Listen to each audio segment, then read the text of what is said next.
Buenas tardes, muchas gracias por conectarse a esta conversación sobre cáncer pulmonar, un cáncer que mata a más chilenos y personas en el mundo. La principal recomendación siempre es la prevención, pero hay mucho que saber sobre diagnóstico y nuevas terapias en este tipo de cáncer. Y en especial, durante esta pandemia, también recomendaciones para los pacientes. Y para profundizar en este tema, hoy estamos con la doctora María Paz Saavedra, broncopulmonar de adultos del equipo de cáncer pulmonar del Instituto Nacional del Tórax, y con Francisco Vidangosi, director ejecutivo de Fundación Cáncer Vida y director de la Alianza Chilena de Agrupaciones de Pacientes. Los invitamos a realizar sus preguntas por chat, las vamos a responder en la segunda parte de la sesión, y antes los invito a ver el extracto de un reportaje que hicimos en Mejora tu Vida sobre cáncer pulmonar. Dura unos 3 minutitos, pero es para introducirnos en el tema.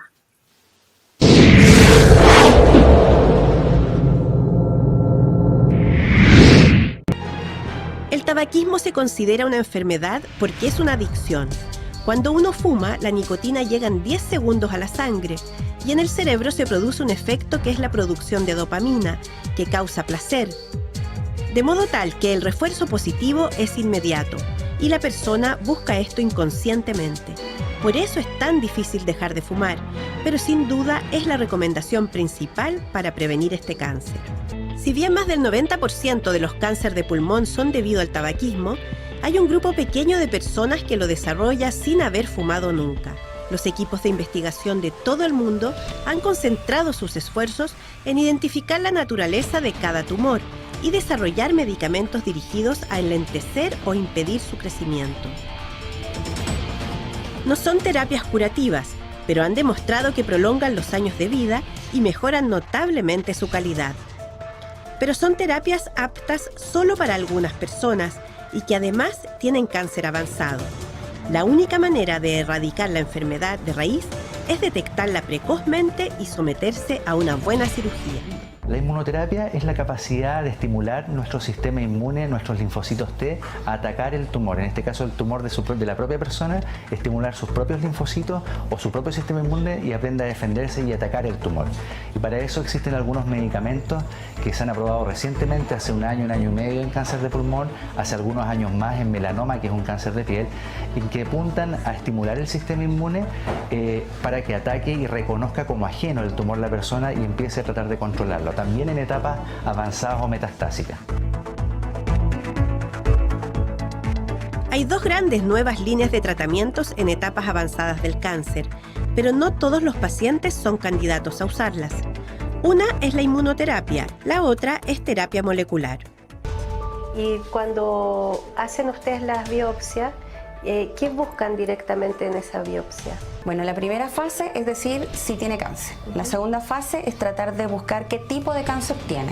Si tiene una neoplasia epitelial, o sea un carcinoma, uno trata de subdividirlo en los 3 grandes grupos, que son carcinoma de célula pequeña, carcinoma de escamoso y carcinoma adenocarcinoma.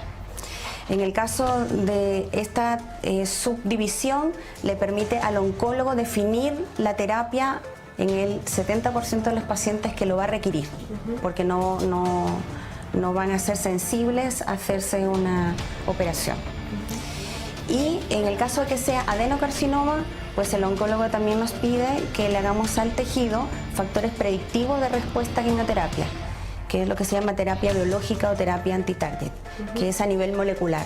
Buscamos alteraciones moleculares en el tejido que son bien específicas, conocidas, y que si las encontramos, dicen este paciente va a responder a esta terapia, que es una terapia que prolonga mucho la sobrevida en los pacientes que la tienen, que la quimioterapia es ambulatoria, es una pastillita que se la toma en su casa, y eso es lo que nos piden. Nosotros tenemos aquí las técnicas moleculares para hacerlo. Y eso porque me imagino que todos aspiran a, si ya tiene cáncer, tener ese tipo de mutación, Sí. ¿no es cierto? Y más o menos Es qué verdad. porcentaje de la gente calza con eso y puede optar a esas terapias más modernas. Tenemos 25% de los pacientes de la población, fumadores o no fumadores, que tienen esta alteración molecular y que son sensibles a esta terapia. Y del otro marcador, que se llama ALK, un 5%. Esa es la probabilidad. Ahora, si no fumas, tienes una probabilidad mucho más alta, porque de los pacientes que no fumaban, 60% tuvieron mutaciones de uno y del otro 70% tuvieron mutaciones.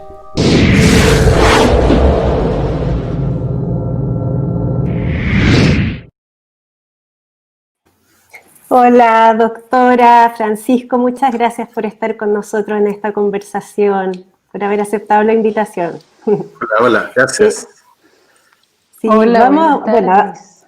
buenas tardes. Vamos a hablar de nuevas terapias y de métodos diagnósticos, pero antes, doctora, para entender estos 3 tipos de cáncer, o sea, ¿qué es el cáncer pulmonar y qué tipos hay? Brevemente.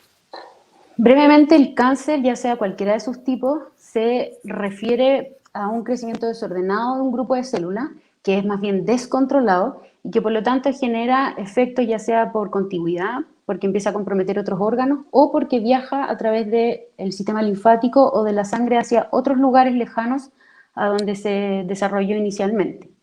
Los tipos de cáncer tienen que ver con el tipo celular a partir del cual se desarrolla este crecimiento desordenado. Y eso es lo que nosotros le pedimos, como muy bien nos explicaba la doctora Fernández en el video, que el patólogo nos explique bien y nos confirme de qué tipo de células es el cáncer que tiene el paciente, porque eso finalmente empieza a configurar todo el sistema de manera que nosotros podamos ir eligiendo la mejor terapia para nuestros pacientes. Porque hoy día el cáncer de pulmón, la verdad es que el tratamiento es un tratamiento muy personalizado, muy acotado a cada paciente. Por lo tanto, nosotros dependemos 100% de lo que nos confirme y busque el patólogo para poder llegar a un diagnóstico finalmente correcto y acotado. Sí, claro. Doctora, y veíamos que como que el 90% de los casos, la principal causa de riesgo es el tabaquismo, ¿cierto? Pero ¿por qué también puede darse en gente que es saludable, que no fuma? ¿En qué medida se presenta? ¿Hay otro origen genético?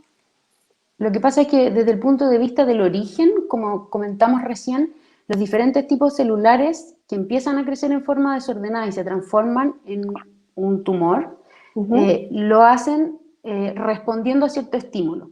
Algunos estímulos, por ejemplo, son, cuando ustedes se refieren a la parte genética, que hay ciertas alteraciones a nivel del DNA de estas células que producen que nadie controle este crecimiento.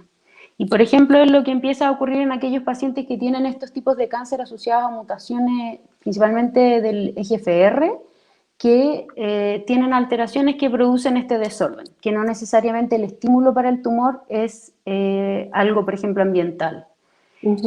Otros tipos de tumores, principalmente aquellos, los que son de células pequeñas, como mencionó la doctora Fernández, o aquellos que son de histología escamosa, tienen una franca relación con el tabaquismo, ya sea el tabaquismo directo del paciente o la exposición a tabaco en cualquier ambiente cerrado, que nosotros los llamamos aquellos pacientes que son tabáquicos pasivos y que en el mundo se conocen como los second-hand smokers. Eso es como principalmente estos grupos que dependen del tabaco. Hay miles de carcinógenos descritos para cáncer de pulmón, y dentro de los cuales muchas veces es menos frecuente encontrarlo o menos frecuente poder determinar que se trató de esa exposición. Pero principalmente el tabaco es lo que más fuerza el crecimiento tumoral de estas histologías que son células pequeñas y escamosas. Los adenocarcinomas principalmente tienen otras características, también pueden ser secundarios al consumo de tabaco en gran parte, porque gran parte del cáncer de pulmón viene de la exposición a tabaco, pero tienen también otras características súper interesantes desde el punto de vista de la biología molecular y del tema de la genética del tumor, que hacen que tengan estas otras características en su ADN, que sean las que son precursoras de este crecimiento desordenado de las células. Ujú. Doctora, y en ese sentido del tabaquismo, ¿cuándo una persona empieza a reducir sus posibilidades de generar cáncer si es que deja de fumar, por ejemplo? Súper interesante la respuesta, porque justamente me toca hacer una clase en unas semanas más para toda la atención primaria en Antofagasta, y revisando el tema, la verdad es que eh, el tabaco da lo mismo a la edad a la cual uno le pida al paciente que deje de fumar, porque los beneficios van a ser de todas maneras muy visibles en el mediano y en el largo plazo.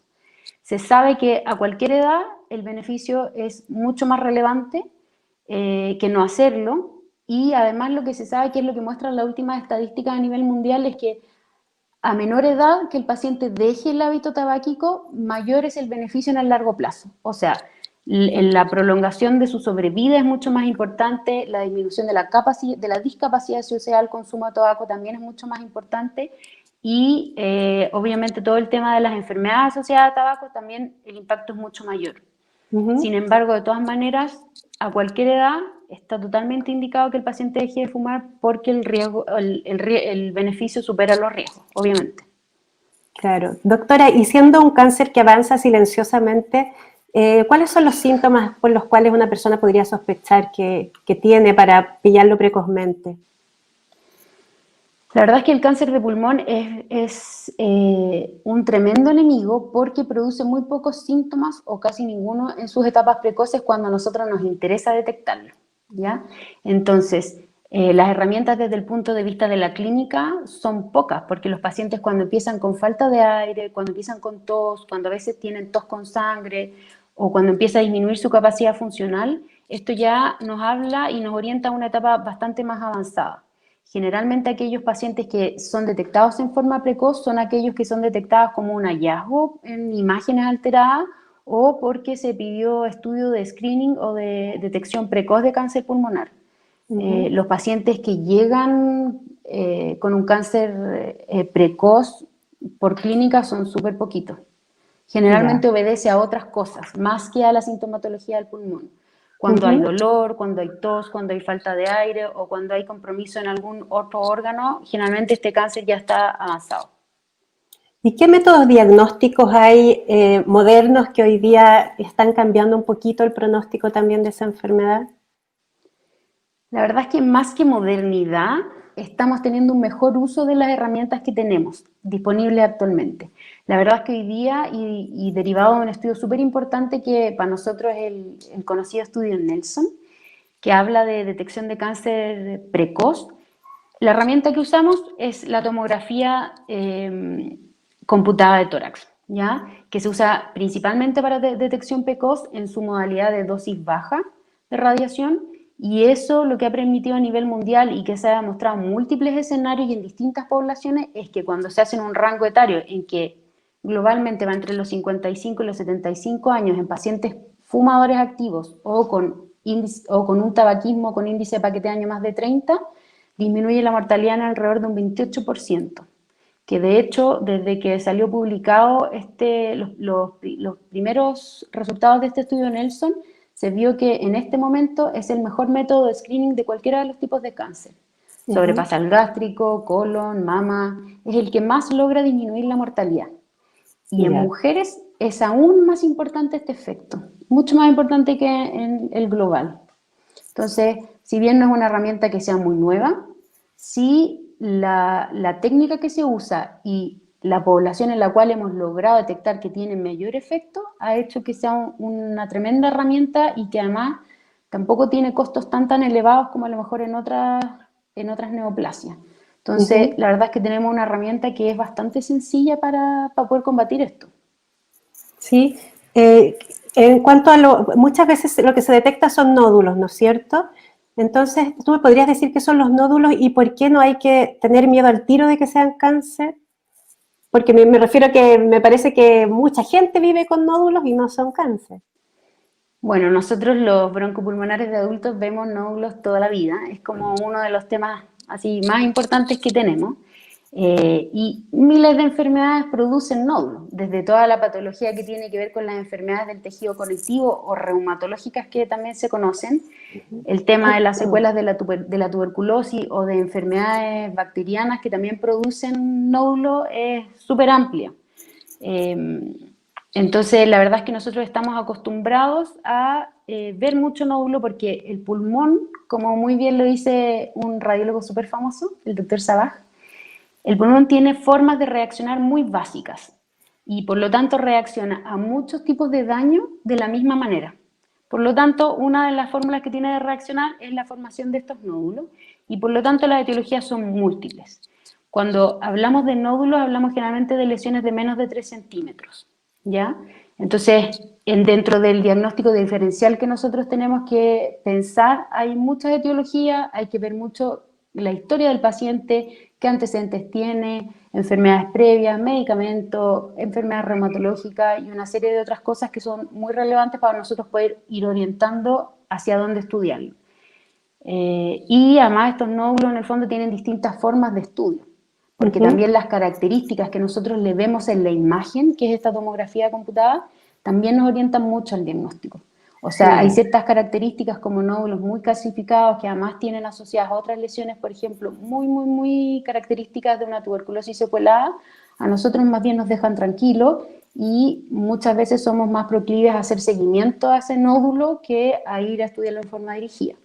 Ahora, también existen en el último tiempo múltiples herramientas que hoy día están muy a la mano para nosotros en la práctica clínica diaria que tienen que ver con ciertos scores de pronóstico y en los cuales nosotros podemos evaluar el riesgo de malignidad. Entonces existen ciertos scores que se usan con tomografía computada de tórax, que es el método más habitual que nosotros usamos para evaluar pulmón, y hay otros que se usan, por ejemplo, con un PET, que en el fondo es otra técnica asociada al escáner que tiene además medición del consumo de glucosa. Entonces, usamos esta herramienta, hoy día hay muchas aplicaciones disponibles, incluso que uno las puede tener en la mano en el celular, y con eso uno va buscando el riesgo de malignidad y estos scores además te van dando indicaciones de cuándo seguirlo, cómo hacerlo, cada cuánto tiempo y finalmente en qué minuto partir tratamiento, o sea, partir estudio más bien, y en qué minuto en el fondo dejarlo en seguimiento y eso prolongado en el tiempo. Doctora, y la broncoscopía con un sistema de navegación virtual que también se ha mostrado como algo novedoso que a lo mejor podría impactar en el pronóstico y desarrollo del cáncer, empezar a verlo un poquito más como enfermedad crónica y ya no tan devastador. A ver, dos cosas. Una, probablemente el cáncer de pulmón, como una de las primeras alternativas, y muchos otros cánceres también van a terminar siendo enfermedades crónicas, desde que ya se empezó a desarrollar como muy ampliamente el tema de la inmunoterapia, sabemos que el paciente ya tiene acceso a múltiples líneas de tratamiento y que por lo tanto su sobrevida se va prolongando y eso hace que la enfermedad se transforme más bien en una enfermedad que va hacia la cronicidad. Ahora, desde el punto de vista de las alternativas diagnósticas que tenemos o de las herramientas con las que contamos, efectivamente todo el tema del estudio intervencional es muy novedoso y es muy útil para nosotros. ¿Por qué? Porque finalmente, independiente de la técnica que usemos, son técnicas no invasivas.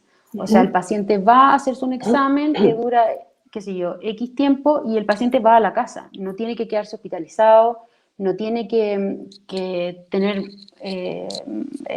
más tiempo en el fondo hospitalizado por el examen. Entonces eso la verdad es que facilita mucho, o sea, te facilita y te hace tener solo un ambiente más bien ambulatorio de estudio.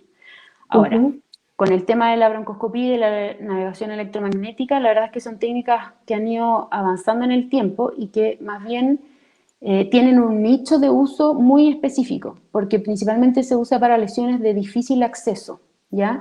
¿Por qué? Porque el pulmón, cuando uno desde el punto de vista de los broncopulmonares nos orientamos al diagnóstico, nosotros nos fijamos muy bien en el tamaño, en la localización de la lesión, si está más bien periférica o en una localización central, y eso nos va permitiendo decir qué métodos diagnósticos tenemos para llegar a hacer la biopsia de esa lesión. Entonces, en las lesiones que son difíciles, que a veces están a medio camino o que son más pequeñas, que son difíciles de ver en una broncoscopía habitual o difíciles de poder ser guiadas bajo rayos durante el procedimiento, la navegación es una súper buena ayuda.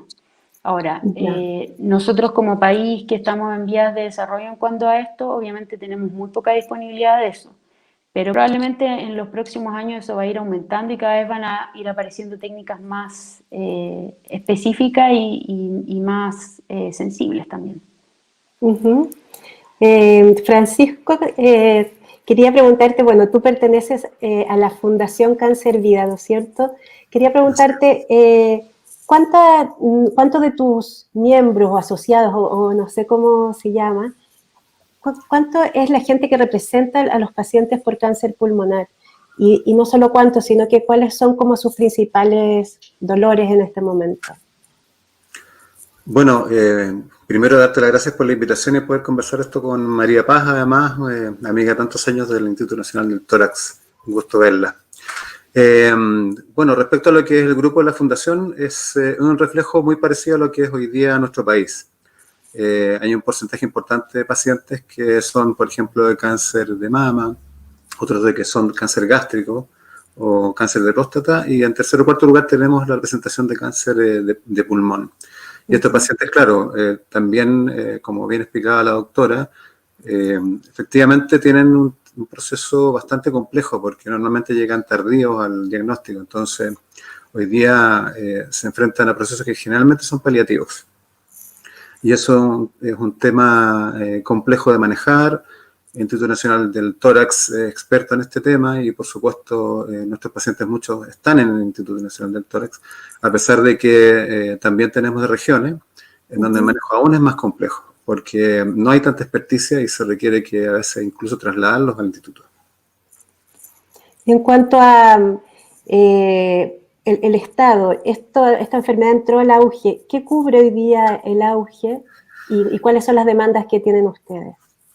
Mira, por fin, hace ya, se va a cumplir un año. Se va a cumplir un año ahora en noviembre del GES. Entró cáncer de pulmón en el GES, que tiene incluido el diagnóstico, el tratamiento y el seguimiento. En el tratamiento, obviamente, está desarrollada una canasta que tiene ciertos tipos de elementos o tecnología sanitaria que se utiliza para el tratamiento del cáncer y que con ciertas coberturas desde el punto de vista financiero, digamos. Y también garantías de atención, garantías de oportunidad que se llaman, que es cumplir con los plazos que indica el GES para ser diagnosticado, para ser tratado y para hacer los seguimientos. Hoy día, lamentablemente por el tema de la pandemia, hemos tenido postergación en todos esos parámetros. Entonces, el paciente lamentablemente o no está consultando, o no se ha hecho el diagnóstico, o no se está tratando. Entonces, probablemente tengamos más efectos adversos o colaterales producto de la misma pandemia respecto de la sobrevida global o sobrevida total de un paciente con cáncer. Sí, pues y en ese sentido hay un llamado ahí que hacer a que vuelvan a las personas a los hospitales, ¿o no? Mira, ahí es muy importante tener presente que todas las regiones tienen distinta categoría desde el punto de vista del paso a paso, ¿verdad? Aquellos que ya están fuera de las cuarentenas deben acercarse a sus hospitales. Es complejo que los llamen porque no hay mucho registro, como bien decía la doctora, respecto de quiénes son y dónde están. Algunos hospitales tienen buenos registros de sus pacientes, pero otros no están tan depurados. Y ahora con el tema de la pandemia me imagino que muchos pacientes además han tenido que cambiarse de casa, incluso han cambiado hasta celular. Entonces, ir a buscarlos es complejo. La recomendación es que el paciente se acerque, la recomendación es que el paciente llame. Hay en nuestra página web de cancerdia.cl están publicados los registros de teléfonos y además los mails de toda la red oncológica de Chile, tanto para adultos como para niños. Así que eso es lo primero, conectarse con su hospital y atenderse lo más pronto posible y todo lo que está postergado tratar de retomarlo lo más pronto posible. Es una situación, es como una segunda ola después de la pandemia que va a venir, que esperamos que sea pronto, que el paciente pronto vuelva a consultar. Los hospitales están preparados haciendo triaje, es decir, no entras como normalmente entrabas a un hospital, tienes que hacer un triaje primero para estar seguro de que entres en un lugar adecuado a tu salud. Ya. Doctora, perdón, sí, ya está. Bueno, quería preguntarle, pensando en esto mismo que estaba hablando Francisco de la pandemia, ¿ustedes ¿qué recomendaciones, cómo han visto que ha impactado primero que todo el COVID en los pacientes con cáncer pulmonar?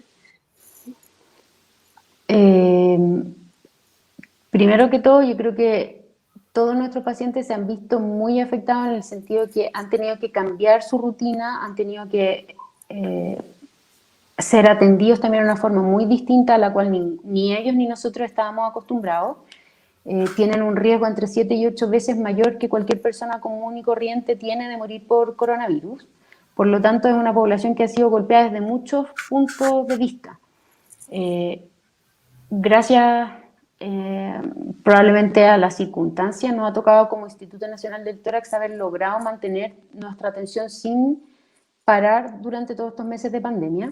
Hemos logrado mantener nuestro comité oncológico sin falla, no hemos parado ni siquiera una semana.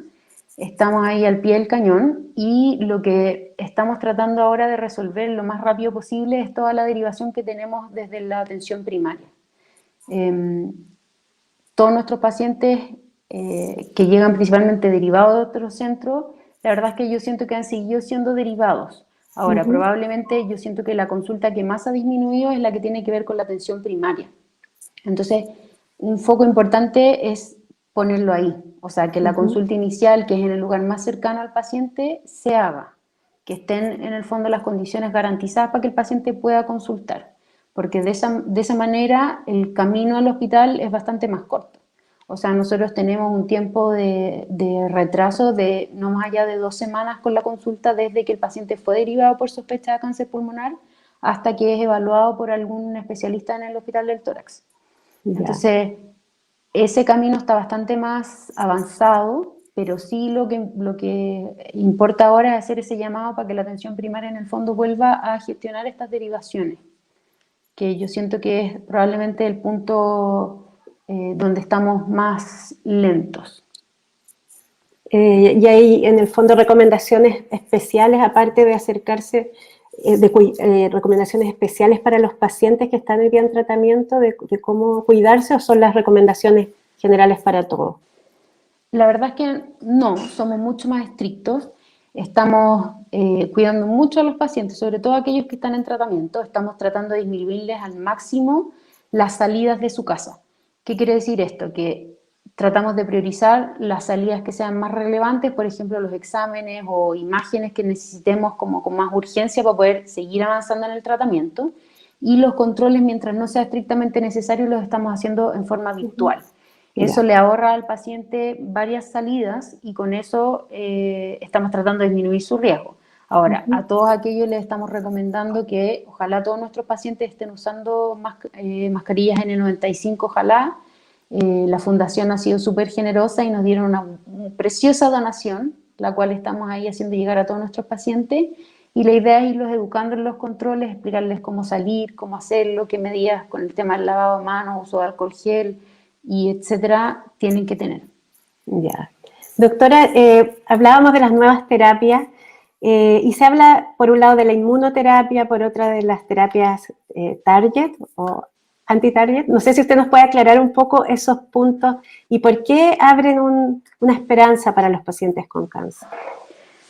La verdad es que el avance en todas las terapias oncológicas en el último tiempo ha sido muy importante y mucho más relevante probablemente en pulmón, en riñón, en próstata, y la verdad es que eso ha hecho que vayan apareciendo múltiples tratamientos en un año.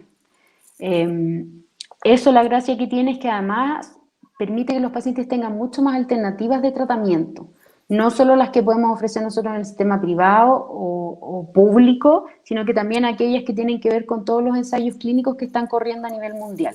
Hoy en Chile el paciente tiene varias alternativas y eso ya es una tremenda gracia, porque antes eso no era posible y de alguna manera el paciente estaba medio condenado a una sola alternativa, por así decirlo. Entonces hoy día tenemos esa gracia. Ahora, todo el tema de los checkpoints inmunitarios o de la inmunoterapia avanza a pasos agigantados. Tenemos varias moléculas ya que estamos usando en el sistema público, que nos ha costado sangre, sudor y lágrimas, pero ya las tenemos. Por otro lado está todo el tema de las terapias target o dirigidas, que son aquellas que van principalmente dirigidas a estas mutaciones genéticas. Y entonces hoy día los pacientes tienen un tratamiento, como te comentaba inicialmente, muy personalizado. O sea, uno le elige a cada paciente lo que en teoría sabemos y tenemos evidencia científica que es lo que mejor resultado le va a dar. Entonces, la gracia de esto es que probablemente por año la aparición de distintos tratamientos es muy importante. Entonces, cada vez van saliendo más y más moléculas y a cada molécula además se le van dando diferentes usos. Entonces, también las alternativas igual se van multiplicando. Sí, claro.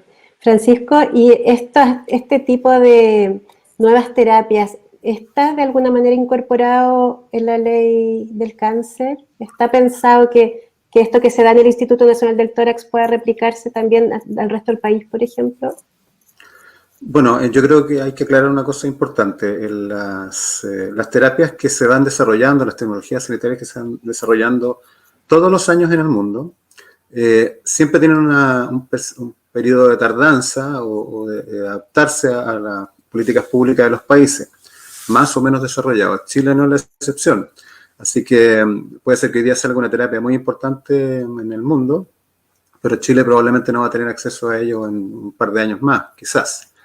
Por lo pronto, hoy día para muchos cánceres, incluso hematológicos, existen terapias de alto costo que se llaman o terapias dirigidas o terapias basadas en medicina de precisión, que en este caso serían biomarcadores que también se llaman, y el cáncer de pulmón no es la excepción. La ley, el Plan Nacional de Cáncer y en particular los recursos que están destinados para ello, incluyen incorporación de recursos para los tratamientos de alto costo. Hoy día existe un comité de drogas de alto costo. Como mencionaba María Paz, tenemos acceso hoy día para cáncer de pulmón en particular, para terapias de alto costo, a lo menos 3 o 4, si mal no recuerdo, de lo que está indicado en el memorándum, y esperamos que siga aumentando, porque en algún momento ese comité de droga de alto costo o terapias avanzadas se puede incorporar además en las canastas del GES. Cuando hablábamos del GES, es como que hablas de un plan básico, ¿okay? Que no incorpora terapias de alto costo. Y este comité lo que hizo fue incorporar esas drogas en varios tipos de patologías y en particular en pulmón, pero se requieren recursos. Entonces, este plan o esta ley en particular incorpora recursos con la idea de que eso mejore, avancemos y tengamos más para entregar mejores terapias. Ya. Sí. Y doctora, estas nuevas terapias, ¿cómo cambian en el fondo el curso de la enfermedad? Porque yo entiendo que se usan más en cáncer metastásico. Lo que pasa es que si uno parte de la premisa en que el tratamiento curativo en el cáncer de pulmón tiene que ver con, hasta el momento, el tratamiento de elección, la cirugía, todo el resto de los tratamientos que vayamos haciendo tienen una tasa de curación, por así decirlo, del cáncer bastante menor que el tratamiento quirúrgico. Por lo tanto, es ahí donde se han ido enfocando estos tratamientos. Ahora, ha avanzado tanto la tecnología y el desarrollo de todas estas nuevas moléculas que lo que ha pasado es que hace, 5 años atrás, la sobrevida de un paciente en etapa avanzada de cáncer de pulmón era de un 1%, 3%, en la mejor serie, 5%, con mucha regalía. Hoy en día la evidencia científica lo que te demuestra es que con estas nuevas terapias, principalmente la inmunoterapia, la sobrevida de estos pacientes puede llegar a un 25% en etapa avanzada, a 5 años. Y eso no se había visto en ningún tipo de cáncer. Entonces, la verdad es que es súper alentador, súper alentador. Y el acceso a ensayos clínicos en el tema del cáncer pulmonar, por ejemplo, permanentemente hay algunos que están abiertos para este tipo de pacientes. Sí, como el cáncer de pulmón ha sido uno de los principales en cuanto al desarrollo de la inmunoterapia, probablemente con el melanoma, próstata y riñón, hay tanta molécula en desarrollo que van habiendo en forma paralela muchos estudios clínicos que ya han demostrado terapias que funcionan y que por lo tanto están haciendo más bien estudios poblacionales en los cuales ahí hay un gran beneficio para el paciente porque se le permite el acceso a terapias de alto costo que para el paciente no tiene costo. Entonces se abre un espectro súper importante y como hay muchas moléculas que están funcionando en forma paralela con ensayos clínicos, hay varias alternativas, por lo tanto siempre va a haber una alternativa posible para cada tipo de paciente. Entonces, la verdad es que en Chile hay varios centros de investigación, hay centros de investigación a lo largo de todo el país prácticamente, por lo tanto es una opción bastante factible para los pacientes. Entonces, bueno, todas las guías internacionales hablan de que los ensayos clínicos son una muy buena alternativa de tratamiento para los pacientes, sobre todo en aquellos que tienen cánceres que son más raros, que son menos frecuentes, que ahí siempre el ensayo clínico es como el gold standard. Sí. Doctora, ¿y cuándo se da de alta un paciente con cáncer? ¿Cómo tienen que ser los cuidados que tiene que tener cuando ya se estabiliza su tratamiento? A ver, yo creo que aquí hay que hacer la diferencia en dos grandes grupos. Hay un grupo que es una menor cantidad de pacientes, pero son aquellos que acceden a los tratamientos curativos, que son principalmente la cirugía o quimiorradio, que son los pacientes que al cabo del seguimiento de 5 años, en teoría, uno dice que está libre de enfermedad y por lo tanto, en teoría, uno pudiese darlo de alta. Ahora, no siempre es posible porque los pacientes tienen otros factores de riesgo o han seguido fumando o han tenido otras cosas que hacen que uno no los suelte, por así decirlo, del seguimiento. Y está este otro gran grupo de pacientes que son aquellos que tienen enfermedad más avanzada y que por lo tanto el seguimiento es mucho más estricto. Todos estos pacientes generalmente parten seguimiento que son prolongados en el tiempo y que se hacen cada 3 meses y ya cuando van aumentando la sobrevida y tienen una enfermedad que no ha demostrado seguir progresando, uno pudiese alargar esto a seguimiento cada 6 meses, pero yo diría que son los menos pacientes. Estos pacientes que son avanzados, sobre todo aquellos de etapa 4, el seguimiento es bastante estricto cada 3 meses y nosotros los vamos orientando dependiendo del tratamiento al cual vayamos ofreciéndole en cada etapa de la enfermedad. ¿Sí? Ahí uno más bien va indicando dependiendo de en qué fase del viaje vaya el paciente. Ya, pero claro, debe haber una estadística o probabilidades de cuando vuelve el cáncer y cómo tratar de evitar que eso suceda, ¿no es cierto? Lo que pasa es que cuando nosotros estamos dando tratamiento, estamos tratando de controlar la enfermedad. Por lo tanto, cada tratamiento tiene una mediana, por ejemplo, de sobrevida, en el cual uno ya sabe más o menos dónde poner al paciente. Sin embargo, en etapas avanzadas nosotros sabemos que la enfermedad, hasta ahora no tenemos un tratamiento curativo, por así decirlo. Entonces sabemos que en cualquier minuto la enfermedad puede avanzar. Ahora, aquellos pacientes, por ejemplo, en el caso de la inmunoterapia, que tienen respuesta en el tiempo prolongada, sabemos que esos pacientes probablemente van a seguir en el tiempo con muy buena respuesta a tratamiento y probablemente su sobrevida va a ser mucho mayor a aquellos que no han respondido bien en etapas iniciales. Entonces, la probabilidad depende también de cada tratamiento, pero en etapa avanzada metastásica nosotros sabemos que el paciente sí o sí en algún minuto va a progresar, porque hasta ahora no existe un tratamiento que sea curativo. Distinto es en etapas más precoces, pero en aquellos pacientes que son avanzados, la meta es el seguimiento más bien cercano, porque sabemos que siempre está el riesgo de que el paciente progrese en alguna parte a distancia o local del tumor. Sí, claro. Francisco, ustedes como fundación tienen una labor bien importante, ¿no es cierto?, como educativa también, y tú me decías que ustedes también hacen importantes congresos, uno es SILOT y el otro es OncoSummit. No sé si nos puedes contar un poco de ellos, qué son y para qué se crearon. Claro, mira, una de las cosas más importantes que ha tenido siempre la Fundación presente es poder educar. Tenemos la frase de que un paciente educado o informado tiene mucho mejor pronóstico. Dentro de eso están incluidos también los profesionales de la salud. Entonces, por una parte, la Fundación hace jornadas, webinares, orientando a los pacientes y a las agrupaciones de pacientes que están vinculadas a nuestra red, y también a los profesionales de la salud. De hecho, el SILOT, que es el Simposio Latinoamericano de Oncología Torácica, ya lleva 8 años. María Paz es parte de ese simposio, es parte del comité científico, de hecho, entre otros especialistas que son parte del grupo.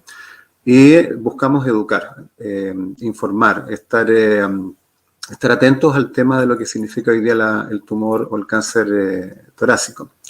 Y en ese particular lo hicimos latinoamericano pensando en que la casuística era muy parecida a países como Argentina o o Brasil o Colombia, qué sé yo.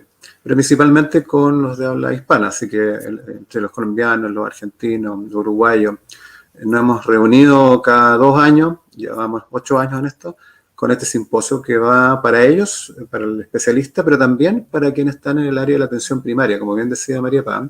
Es un grupo de profesionales que necesitamos que estén muy bien informados, sobre todo para el tema del diagnóstico precoz, o sea, de identificar que una tos o algún otro síntoma asociado como una disnea, dificultad para respirar, una radiografía que te muestra una imagen un poco extraña, requiere de cierta experiencia visual además, como para poder detectar ahí un potencial cáncer de pulmón.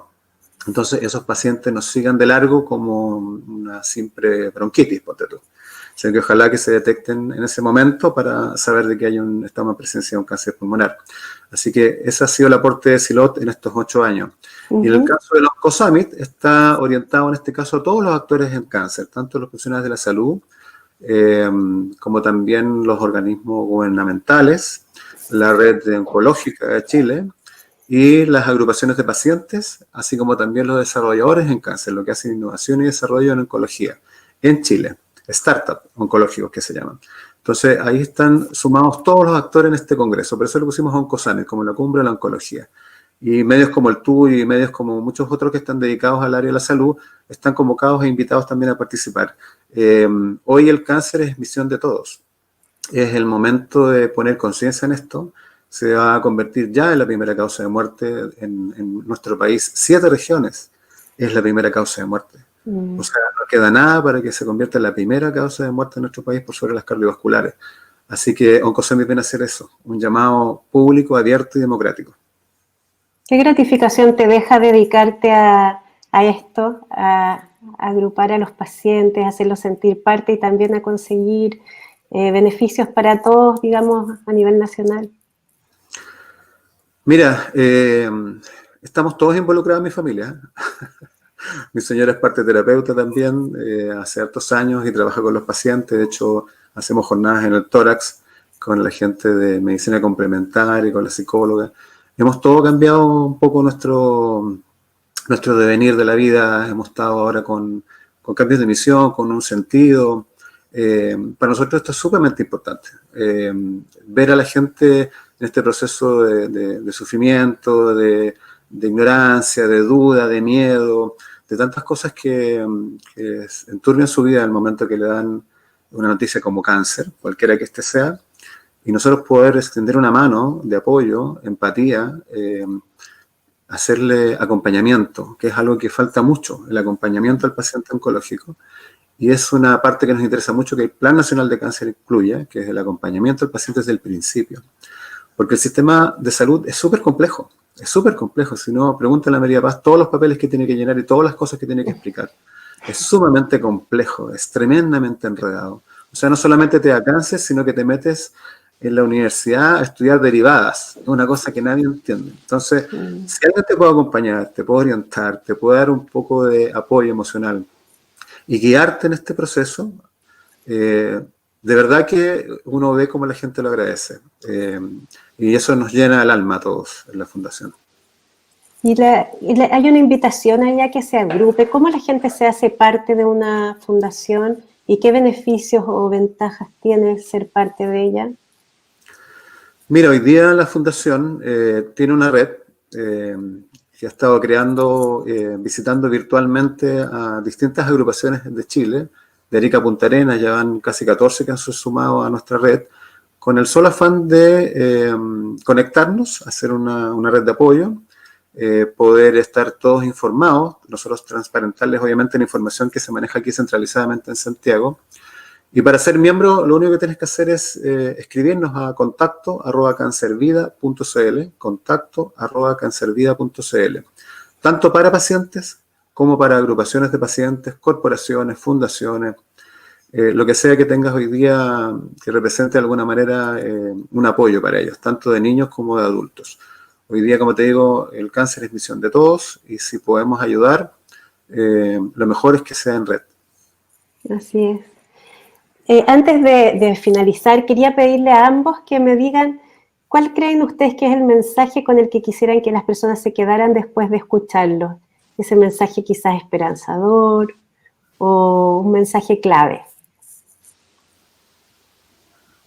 Cualquiera de los dos. María Paz. Las damas primero. Mensaje importante. Creo que lo más relevante, sobre todo para nosotros que trabajamos en el sistema público, es que hoy en día tenemos muchas alternativas y que los pacientes de cáncer de pulmón están ganando una batalla importante y están siendo reconocidos en el sistema. Y eso finalmente se traduce en tener mejores alternativas para tratarlos y obviamente mejorarles la calidad de vida y la sobrevida finalmente.